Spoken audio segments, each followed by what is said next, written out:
चष्मा हा फॅशन नसून गरज आहे आणि चष्म्याचे रेट खाली झालेच पाहिजेत.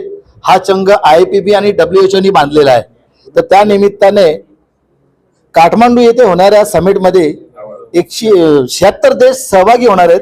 त्यामध्ये आम्ही देवाभाऊ सिरीज बनवलेली आहे. हा चष्मा तिथे आम्ही 29, 30 आणि 1 तारखेला पाठवत आहोत.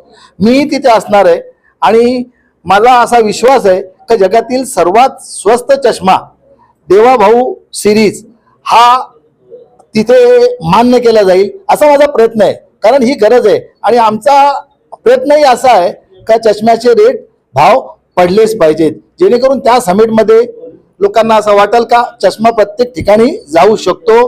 विजन 2030 नुसार WHO नेही एक 70व्या महासभेमध्ये निर्णय घेतलेला आहे का चष्म्याच्या किमती खाली आलेच पाहिजेत. त्याचं कारण असं आहे का 2.5 अब्ज लोकांना चष्मेची गरज आहे, पैकी 2.4 अब्ज लोकांपर्यंतच चष्मा गेला आहे.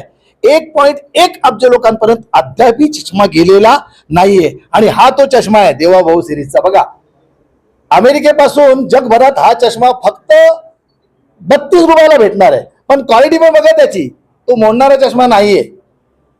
ही देवाभाऊ सिरीज आहे. आमचा नेता देवाभाऊ हा 29 ते 1 तारखेपर्यंत जगभरात चष्म्याद्वारे जाणार आहे. 29 एप्रिल पासून 1 मे पर्यंत ही परिषद होणार आहे आणि 1 मेला तिथे एक अवॉर्ड सेरेमनी आहे. त्याच्यामध्ये यंग सिस्टम लीडर हा अवॉर्ड, चष्म्याच्या किमती आटोक्यात आणण्यामध्ये माझा कुठेतरी वाटा आहे हे बघून माझ्या संस्थेत WHO आणि IFBB नी यंग सिस्टम लीडर हा अवॉर्ड दिला आहे आणि त्याच्यानंतर 3 लोकांमध्ये फक्त ती स्पर्धा आहे. त्याच्यामध्ये माझा 100% मला असा वाटतो की माझा चष्मा हा जगातला सर्वात स्वस्त चष्मा नेपाळच्या समिटमध्ये अशी घोषणा होणार.